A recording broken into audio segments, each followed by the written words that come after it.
210 करोड़ के money laundering case में Tihar jail में बंद महाठग सुकेश चंद्रशेखर ने नई चिट्ठी लिखकर नोरा फतेही पर गंभीर आरोप लगाए हैं।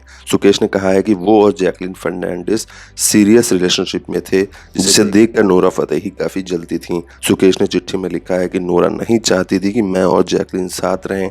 नोरा मुझे डेट करना चाहती थी, जिसकी वजह से वो चाहती थी कि मेरा और जैकलीन का ब्रेकअप हो जाए। वो मुझे दिन भर में कई बार फोन करके जैकलीन के खिलाफ भड़काती थी। सुकेश ने अपनी चिट्ठी में लिखा है कि नोरा मुझे दिन में कम से कम 10 बार कॉल करने की कोशिश करती थी और अगर मैं उनकी कॉल का जवाब नहीं देता था तो वो मुझ पर फ़ोन करते रहने के लिए दबाव डालती थी। वो जैकलीन के खिलाफ मेरा ब्रेन वॉश करती थी। वो कैसे भी करके चाहती थी कि जैकलीन को मैं छोड़ दूं।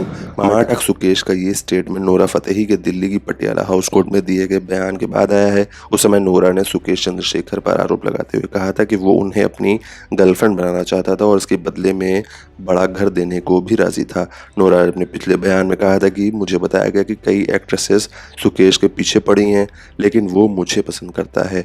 शुरुआत में मुझे पता नहीं था कि सुकेश कौन है। बाद में पता चला कि वो एलिस कॉरपोरेशन नाम की कंपनी में काम करता है।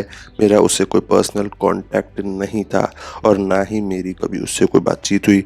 मैं उससे पहली बार ईडी के ऑफिस में मिली थी। नोरा ने यह भी कहा कि सुकेश ने किसी और के जरिए उन्हें काफ़ी महंगे गिफ्ट्स और बड़ा घर देने का वादा किया था। उसकी बस ये शर्त थी कि मैं उसकी गर्लफ्रेंड बन जाऊं। हालांकि ईडी की पहली रिपोर्ट में कहा गया था कि नोरा ने सुकेश से महंगे गिफ्ट्स, गाड़ियां और ब्रांडेड बैग लिए थे।